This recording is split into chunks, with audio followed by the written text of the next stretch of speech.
Assalamu alaikum. Welcome to Political Zone. I'm Hassan Zafar. आज हम discuss करेंगे Europe को, नेटो, यूरोजोन, वहाँ पे क्या हो रहा है और वहाँ पे जो हो रहा है उसके हमारे मुल्क पे, हमारे खित्ते पे क्या असरात हैं। ज़्यादा टाइम आज नहीं लेंगे। जेनेवा स्विट्ज़रलैंड से हमें ज्वाइन करेंगे Peter बैशनेट. He has served in Islamabad and Afghanistan. Thank you very much, Peter, for joining us today. So for my audience, we are switching to English because Peter is with us. A very brief introduction. He is currently stationed in Geneva, Switzerland, and he is associated with Munich Security. He is the former German military diplomat, and he is currently associated with Defense and Security of Switzerland. So, Peter, thank you very much. Nice to see you again. Let's begin by talking about Europe first, and then we'll move to the other avenues. How is Europe today? Where is NATO standing today after whatever has happened in the previous 6 months, especially after J.D. Vance made his speech at the Munich Security Conference, which sent some shock waves around? So, dear Dr. Safar, thank you very much for inviting me. First of all, I want to greet all your listeners, especially around who are interested in the topic and want to see or want to hear the European view on this issue, what you mentioned. Well, the last half year since the Vice President J.D. Vance had a speech in Munich at the famous Munich Security Conference, he mainly, let's say, shocked some of the people of the establishment and some of our politicians, especially the Germans. They refuted what he said, so they were not happy with this. What were his main issues? His main issues is that, in Europe, we should have to take care of our own things.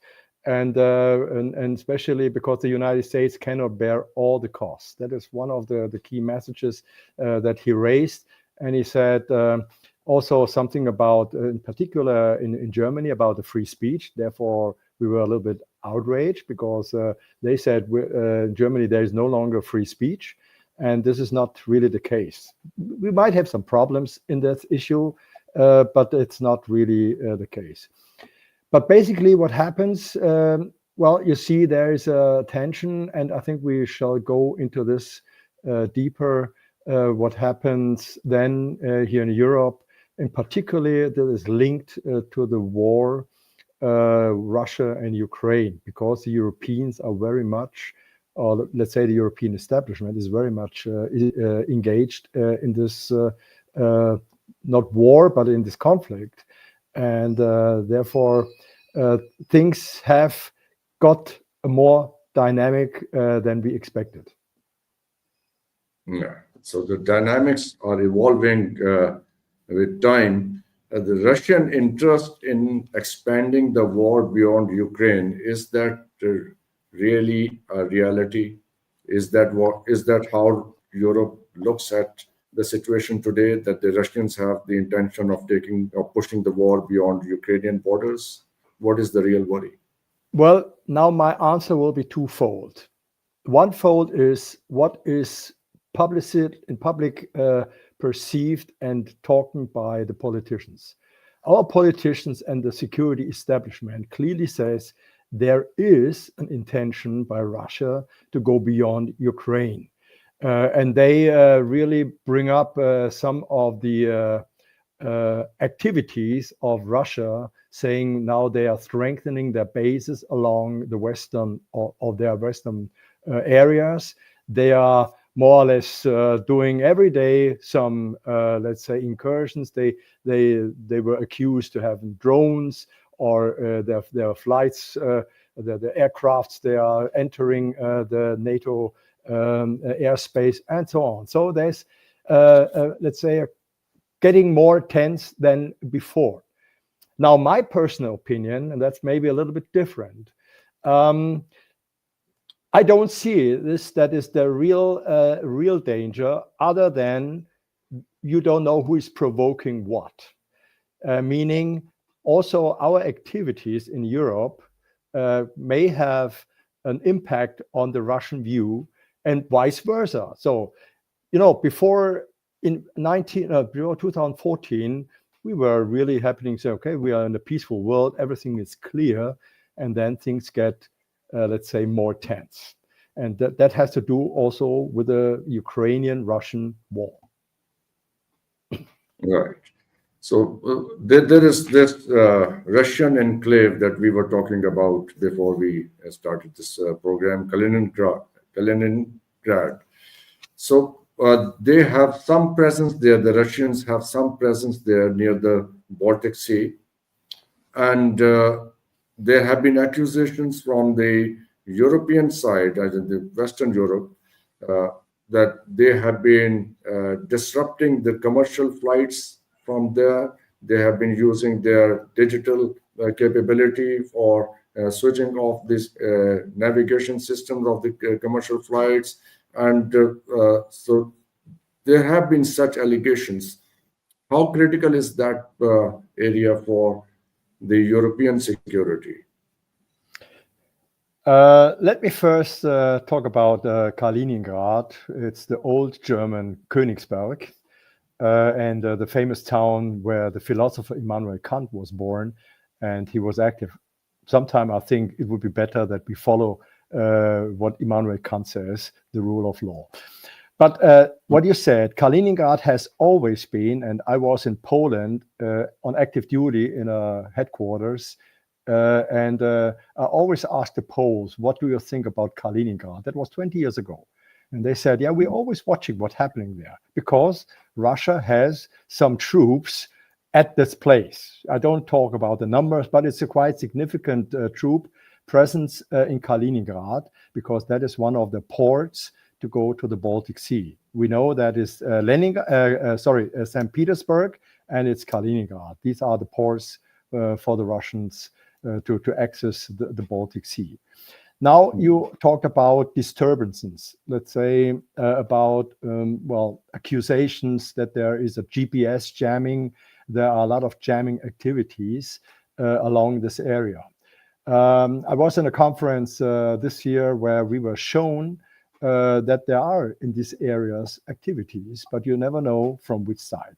Of course, when you go and you ask the secret services, then they can tell you who was the originator for what activities about that. But anyway, concerning all cyber activity, the cyber attacks which Russia is accused, there has never been a real source saying, okay, this is coming from Russia.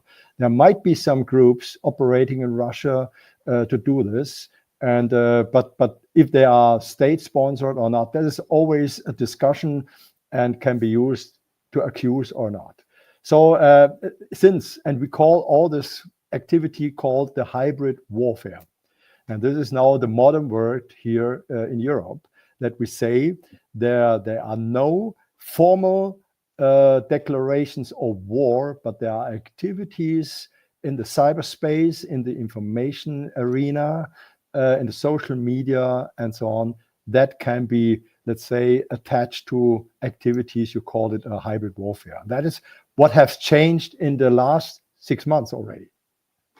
That's true. That's true.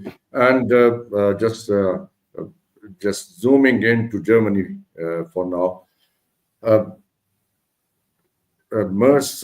Chancellor Merz has announced that Germany is going to build a formidable military force.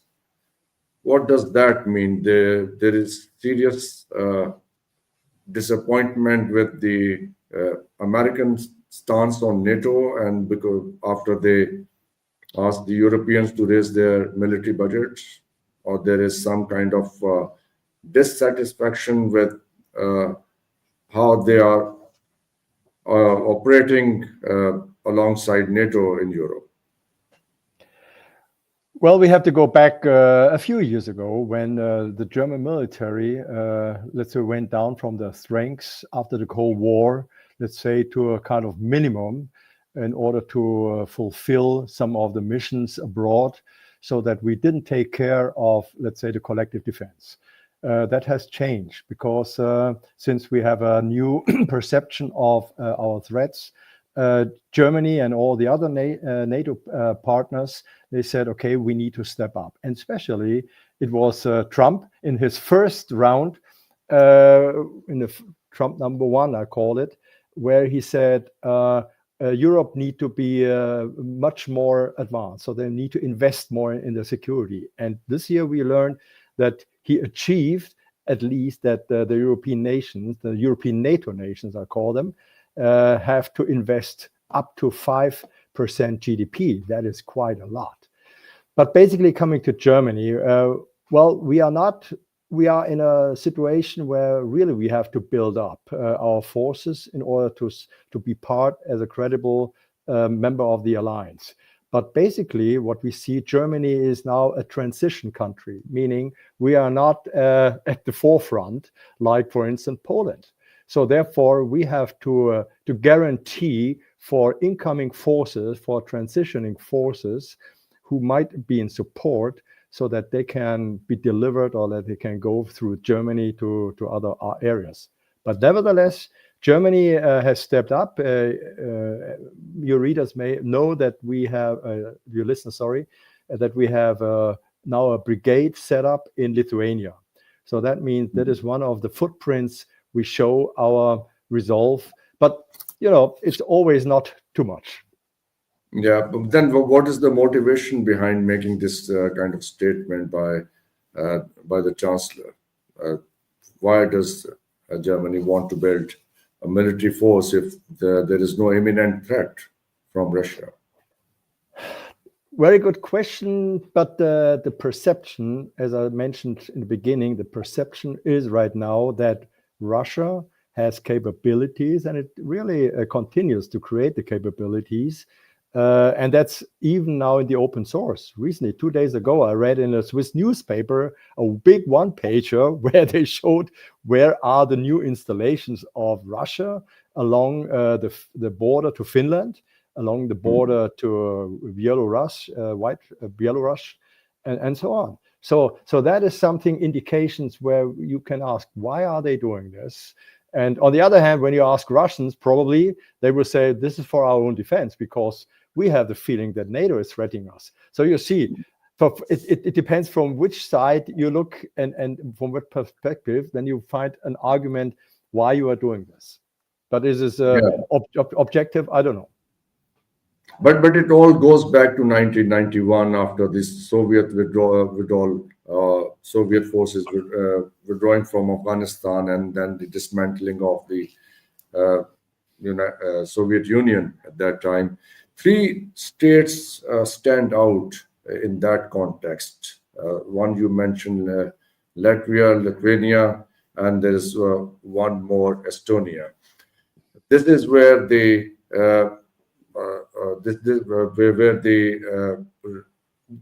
countries are the Russians were really sensitive about, and they insisted that there should be no American footprint in this area, and that was the understanding. When you breach that understanding, the Russians respond. This is their side of the story. This is what their narrative is. How does Europe respond to this narrative? The expansion of NATO and then whatever follows later on. Well, expansion, well, when we look back in the 90s, that were those nations, when they were off, let's say, no longer part of the Soviet Union and the other structures, they decided to go to the Western part. And Russia didn't deny that.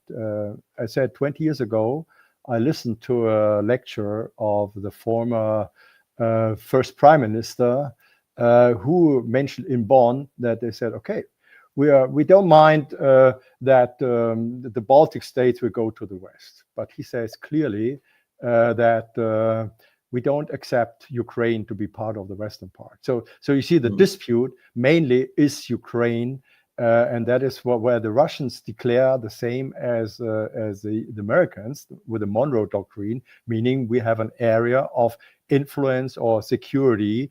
We don't want that to be touched, and that is what they are claiming. So you see, what happens is now, well, either it's intentional, it's misunderstanding why Ukraine has now become the main pillar of the conflict. The Baltic states are not, but at the moment, the Baltic states, they need their umbrella. And by the way, there are no American forces stationed in the Baltic states. I think the Canadians and the UK, the Germans, so they have a kind of representation there, but not the US.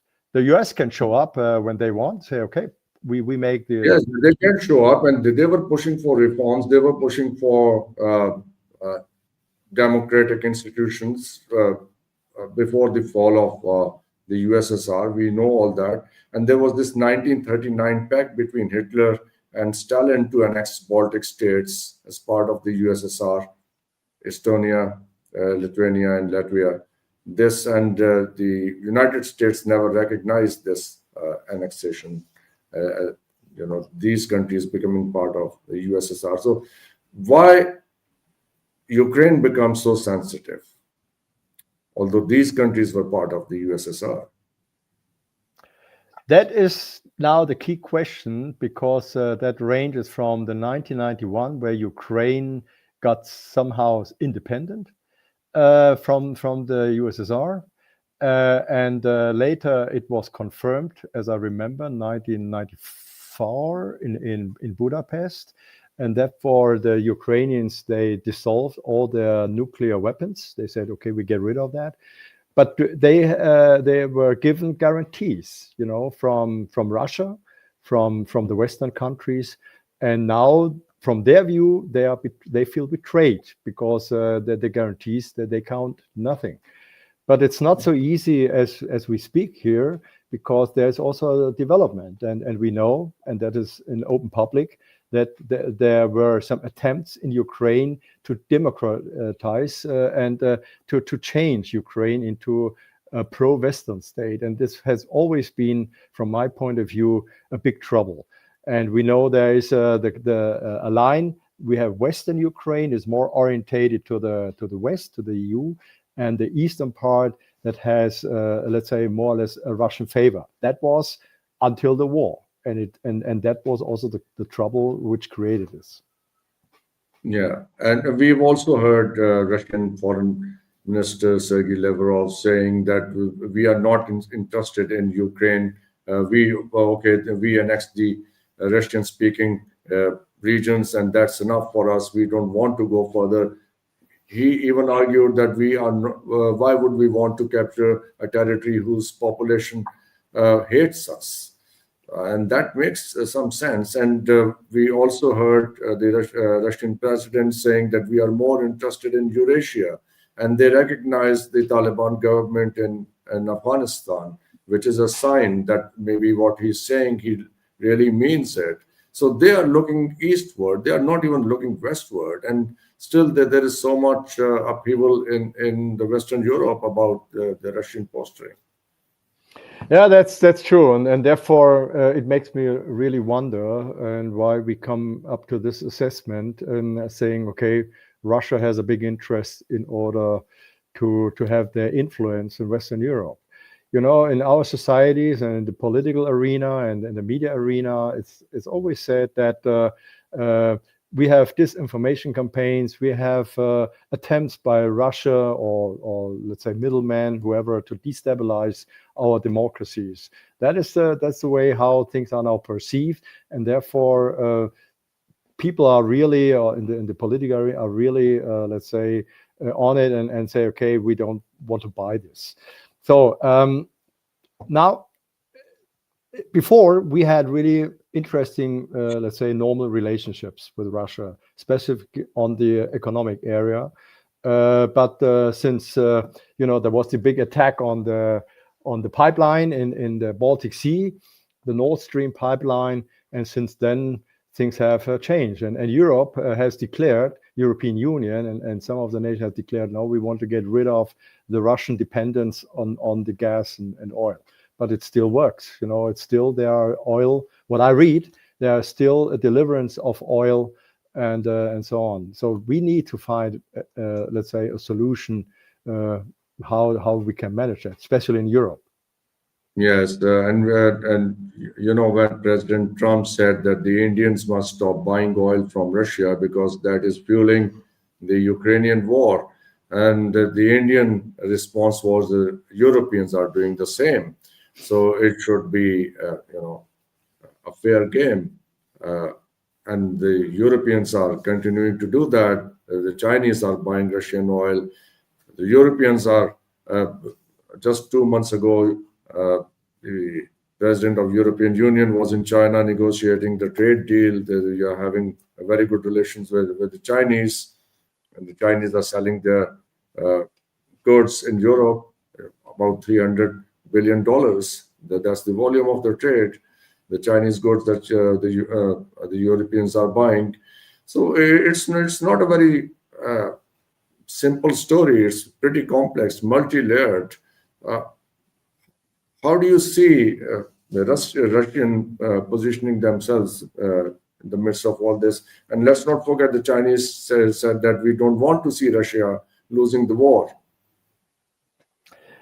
Yeah, there are very interesting signals. What I learned that the Chinese foreign minister went to Europe and had a talk to the representative of, let's say, foreign policy, Mrs. Callas, and he said, well, I cannot quote him, but the idea was, we don't mind that the war is going on because it keeps us, the American, away in their area of interest. We're talking about Taiwan. That was his statement. And I was really surprised hearing this because China always behaved in a very moderate way. They didn't want to fuel in. They didn't want to tune up all this problem. They said, we have to find a solution. Of course, since the whole global situation has changed, China and Russia have a closer relationship than ever. And I don't know if this was smart because in old American presidents, maybe it was Nixon, they said, we should never allow that China and Russia should come so close. And what happened now? They're even closer, and we have to take this into consideration. But I think also what I learned that is China has also interests in Ukraine. So it's not so easy to say, okay, we like that, but it gives them a little bit a breath before something in their area might get a dynamic nobody wants. And this is the big elephant in the room. We know it's always about the South China Sea, the Taiwan issue, and so on. That's the case. Yes, but I'm wondering, what is the European interest in becoming the frontliner of the Americans when it comes to South China Sea? You are having wonderful trade relations with China. You don't have any threat from the Chinese. So why would you want to part of what the Americans are doing in the South China Sea? I mean, because as a member of NATO, you have some obligations. To be honest, I don't see this because the whole idea I understood since President Obama in 2012, when he talked about the pivot to Asia, and he mentioned more or less, okay, we have to take care about the Asian area, and you Europeans, you'd have to take care of your own. So now, and President Trump is enforcing this, as we see the way, but it's what we see, it's a kind of, well, this and that, sometime he said, okay, I want to get out. Let's say I don't want to do anything with Ukraine and Europe and Russia. That's their issue. It was not my war, that he always says. But on the other hand, then he said, no, I will support this with weapons. So it's not really clear. On the other hand, Europe has to understand, or we have to understand, we have to deal with our own. And that is now coming back to your remark, why Europe says, okay, we have to put more emphasis on our own defense. If you want to defend our European nation. When they are asking you to take care of yourself, you can ask them to take care of themselves. And as far as the Ukrainian question, the Russian are saying that Zelensky is an American puppet who was surgically installed there. So things can be sorted out. What is the American leverage? What are they giving you? You mean to the Europeans? To the Europeans, of course.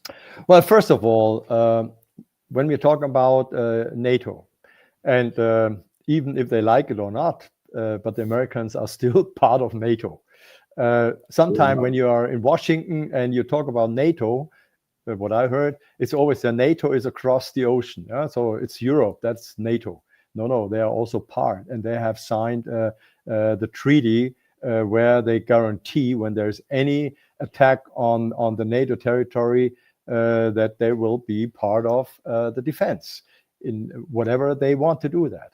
And they reaffirmed that recently, saying, okay, that when there are any violation of the NATO airspace and so on, the Americans will be there. And that is important for the smaller countries like Estonia, like Latvia and Lithuania, because if they don't have this guarantee, I think they feel really alone.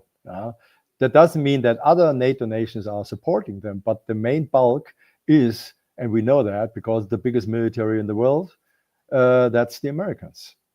So therefore, the Americans, they will not shy away. Remember, there was the NATO summit not a long time ago where everybody was nervous. How will Donald Trump react? Will he say, okay, I will diminish my support or not? You know, and that is always at the moment what I perceive is a kind of not danger, but it's insecure. You never know how does he mean that what he's talking, but we have to look into the treaties. So what is signed, and if we keep on that. Just 2 days ago, we read in the newspaper that that President Trump advised the Europeans to shoot down the the Russian jets if they violate their airspace. They have military bases in Europe. Why don't they do it for you? Yeah. They're asking you to do that. Yeah, because they are part of the alliance. They are an equal signatory of the treaty. They could have done it themselves.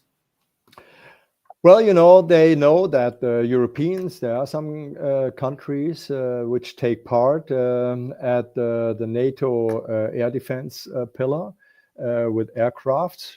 So he said, why can't you can't do that? Why not? Let's say we saw recently the drones, they flew into Poland, and it was the Netherlands who supported Poland with their aircrafts in order to shoot down some of the drones.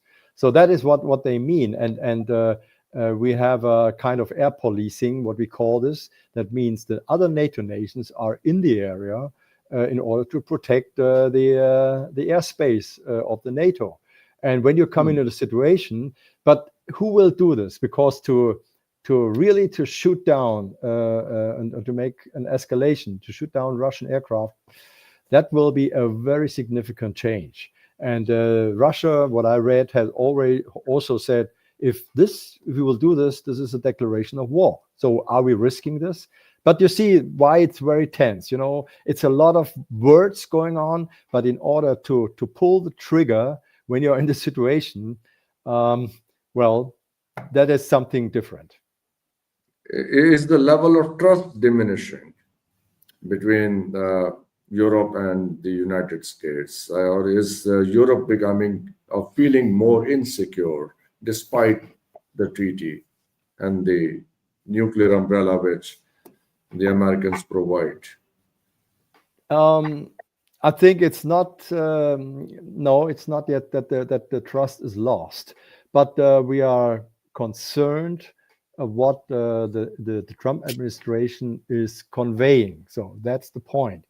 And you can only say, okay, we will lose trust when they change the treaties, when they pull out officially of some activities. And personally, I don't see that.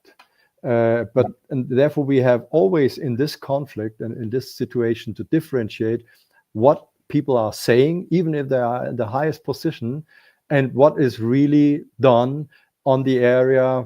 Well, when you have signed treaties where you have to fulfill your mandates and so on, and that's something different.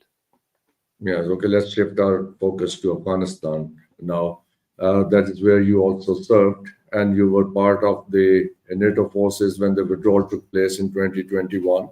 And now President Trump is saying that it was a hasty thing to do, it was clumsily done, and President Joe Biden should have done the way it was done, and all that. And they want Bagram Air Base back. What do you know about Bagram Air Base and its importance, because you have been there? You know, at that time, Bagram and Kandahar, these were the big airports in the region. And we can imagine that's like an aircraft carrier, but on solid soil, meaning that when you have a base there, then you have shorter distance to your neighbors when there is a conflict. Let's look at China. China is not too far away. That was always what I was told by the Afghans, that they say you want to keep both air bases. Well, now after the hasty, let's say when they left the bases, at the moment, well, then it was gone. But we see that, and I read it also, that now they want to get back Bagram. But the Taliban, they said, no, we don't want that. So it will be interesting to see who is, let's say, has more influence. If the Americans can convince the Taliban with whatever to get Bagram back or not. But I was really surprised to say why this discussion comes up again. But from a point of regional stability, regional influence, it makes sense, you know. Okay, let's expand on how it is making sense, because now the Russians are talking about Eurasian bloc. They have recognized the Taliban government, and all of a sudden, the Americans realized, oh, we shouldn't have left Bagram. We want it back. We invested a lot of money there. It's a very good complex and all that. You know that story. So, given the background, Bagram Air Base is surrounded by Pakistan, Central Asia, China, of course, Afghanistan. That is where it is, and Iran. So it is a good place to sit where you can operate the entire region. Is that the importance of it, or there is something that I'm missing? No, I think so. What you rightly said, it's always when you have a representation there, and you have an airfield, you can have installations there, and even if it's a stopover to other areas, you know, that is the charm of an airfield, like we had it. I think it was in Turkmenistan, or where the Americans also were busy having this. So, that basically says, okay, you show your presence, but it depends on the whole global issue interest, and say, okay, are we present there or not? And I understand that China will oppose this. They will not be happy again. Of course, the Taliban for sure. But let's say, look at the big picture. The Russians, well, also not happy. So it's always saying, when you have a base in the surrounding of countries that might be you have a big problem there, that's not very well appreciated. So if they really want it back, what is the way of doing it? Are they going to land their troops there, or they are going to negotiate with the Taliban government? How can this happen, or is there any other method which is still invisible from the common eye? Well, now I look into the glass in order to make an interpretation. Of course, what can they do? They can land. They can take it by violence. It's not wise to do that, I'm sure. But therefore, probably they have their embassy there, and they will negotiate with the Taliban, and they have to come to a conclusion, because, as we remember, the Taliban negotiated with the US in Qatar. So, and after that, they came in and took over Afghanistan. So there must be some kind of deal they have to find out, and even if they stay strong, the Taliban say, no, we don't want that, and we are independent Islamic State of Afghanistan. Well, what can happen? And then you have the other nations. Russia will, because when they have close relations to Taliban, so will they come in order to support the Taliban when the Americans come in? No, but it was TRT World just yesterday, Peter. It was just yesterday, 26th of September. TRT World, it is reporting China, Russia, Iran, Pakistan oppose military bases in Afghanistan as Trump seeks Bagram return, which means the kind of speculation that was going on in Pakistan that the Americans might want Pakistan to do the job for them, that is out. Pakistan and China, Russia, Iran, they've all opposed the idea. So we are not in for it. As I said, I don't see that, honestly, because this is an area, yes, it's important as always, but it's not that important anymore. From my point of view, the main obstacles are, let's say now, the Europe area to solve the Ukrainian-Russian problem. Another area is the Arctic, the North. That is a very important dynamic, and of course we have the Far East, which is of global interest. Let's say, as I said, Afghanistan, from my point of view, well, it would be really to go back again, to have again all these troubles. Well, there must be. You don't want to go there again. No. Sorry? You don't want to go there again. No. Yes. If I would meet friends, yes. If I would meet friends, as friends, yes. But I don't mind. But to be honest, the Taliban is not what I like to meet, because what we witnessed at that time, and they are not. I don't know if they are good for the society, but it's up to the Afghan people to decide whether they have to deal with the Taliban or not. You know, it's, yeah. Okay, it's their business entirely, and that's how it should be. If they want to have that government, so let them have the way they want it. Exactly. I think that's the best way out, and let them evolve out of it if they can, or if they really want to.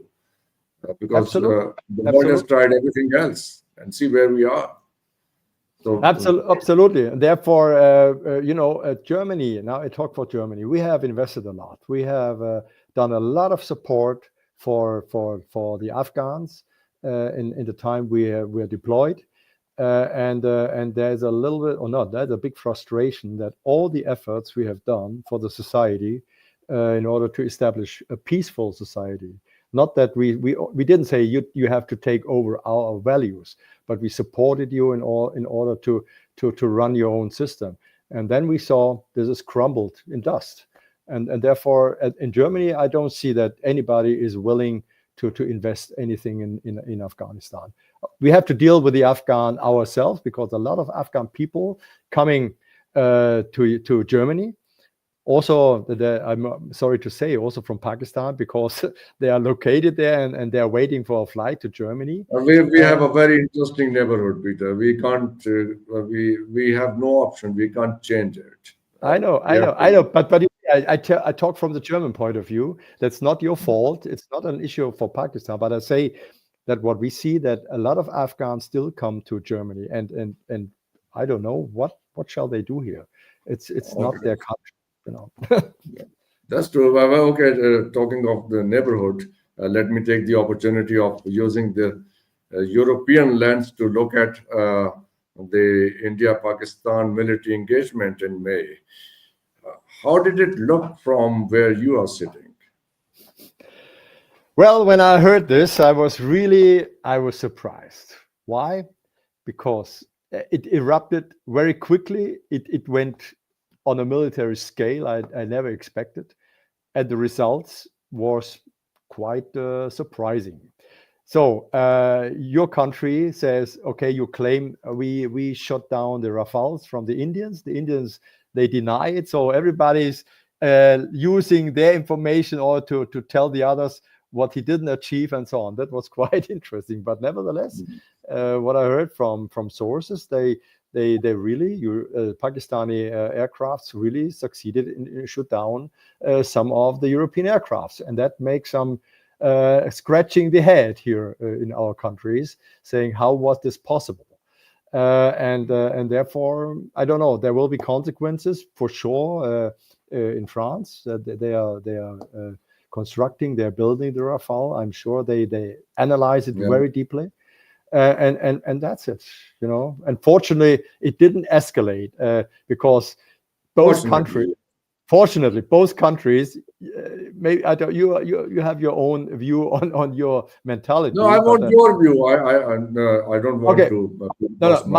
My view is first of all, I was happy that it didn't escalate, because it can be easily escalate into a dimension we didn't want, right? So, and that's the point. Therefore, I'm happy for both of you that this conflict was at least military settled. The conflict itself, the source of the conflict, is not settled. That is a long enduring process between Pakistan and India to handle this.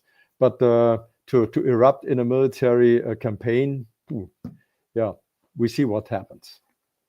Given your military experience, the experience of as a military diplomat, do you see it coming back? Frankly, I don't know. I don't know what is in the mind of the Pakistanis, the dynamics, mind of the Indians. What shall be achieved? You know, I think the basic issue, my hope, is that both of your countries will find always a solution to settle these things in peace.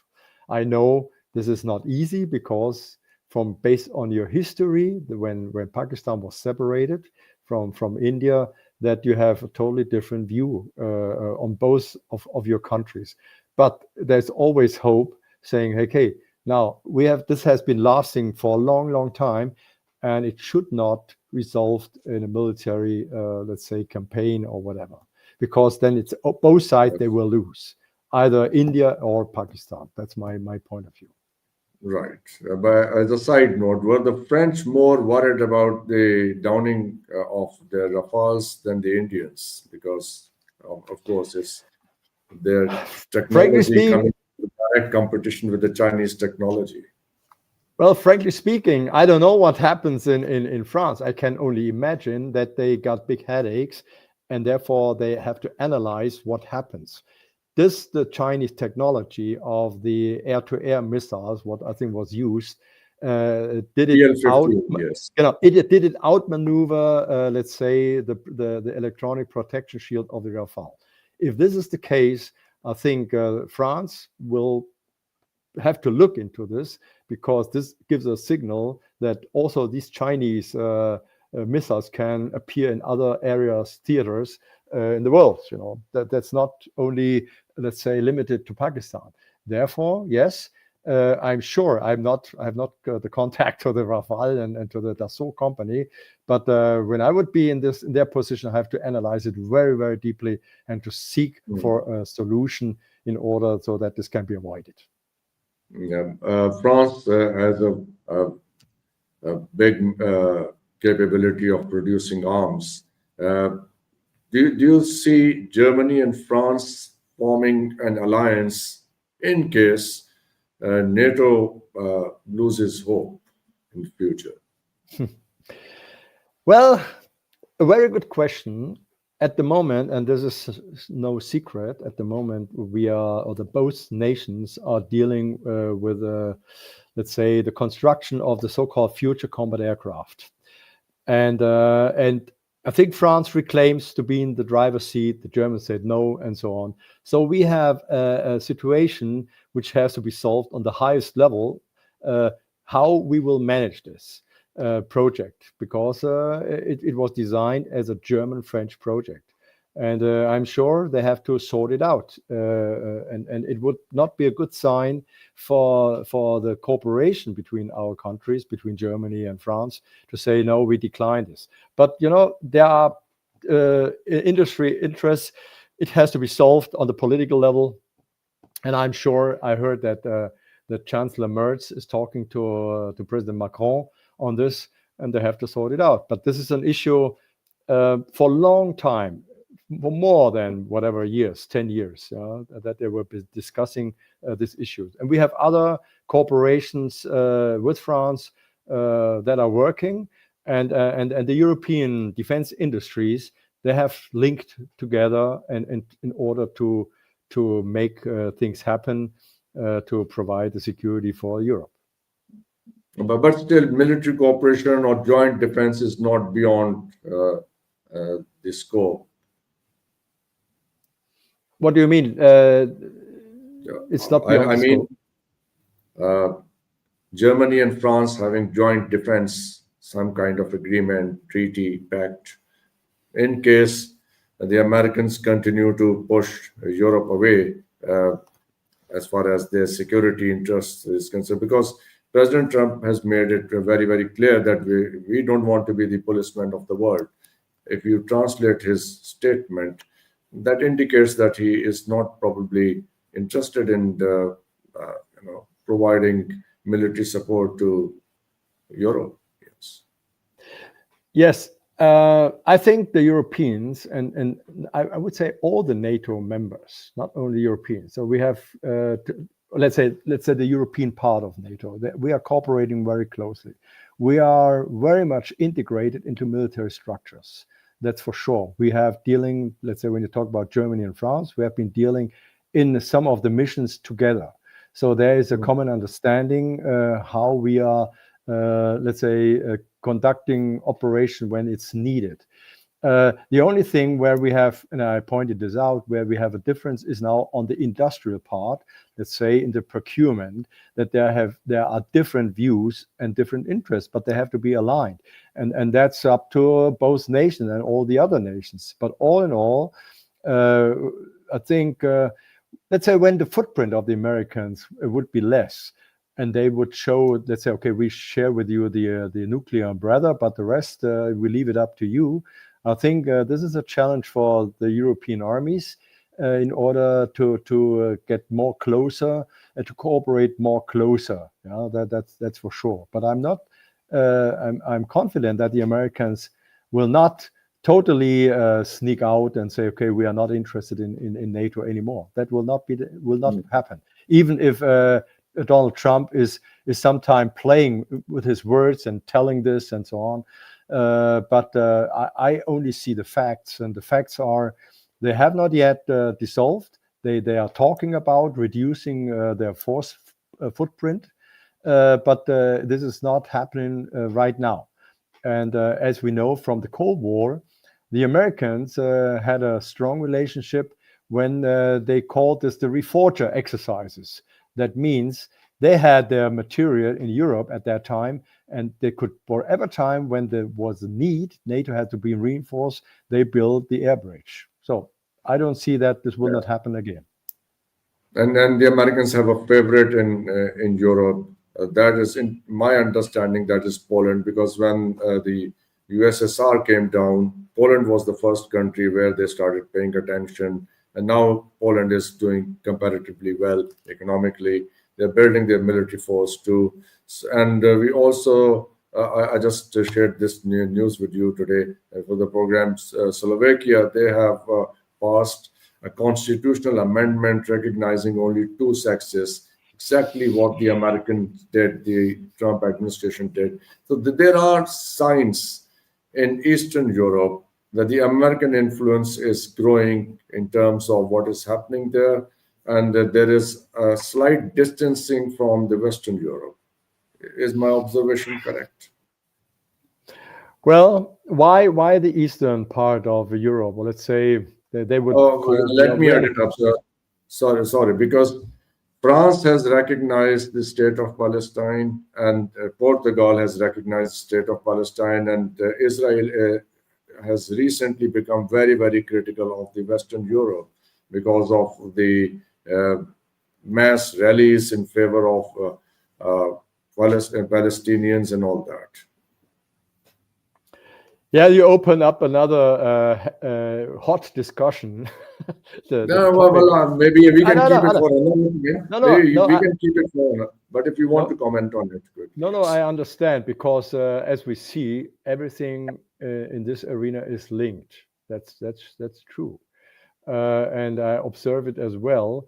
If the policies and what now Israel is doing in that area is correct or not, and it looks, and a lot of European countries see that there is, the way Israel is acting is too much, and that's the reason why the governments are saying, hey, we will not support this. We understood, and I personally understood as well, that there was a reaction on happened on the 7th October. It has been, and as we know, Israel has always been defending itself in a certain way, but they should be reminded that you cannot erase a complete population, and that is what happens in the Gaza Strip. And if there will be no solutions from both ways, I mean, not only from Israel, also from, let's say, the Palestinian leadership. And if this is not solved, this will continue, and we see the resolve of Israel. And that's maybe the reason why some of the European countries say, now we acknowledge Palestine as a state, in order, to give a sign that we are not happy that one country like Israel is acting in this matter as they do now. So that's where we are. Thank you so much, Peter. Thank you so much for your time today. It was a pleasure talking to you. I think there are still many things that we can discuss in our next talks. But for now, I think we should take leave. Thank you very much for watching. Khuda Hafiz, Pakistan. Thank you.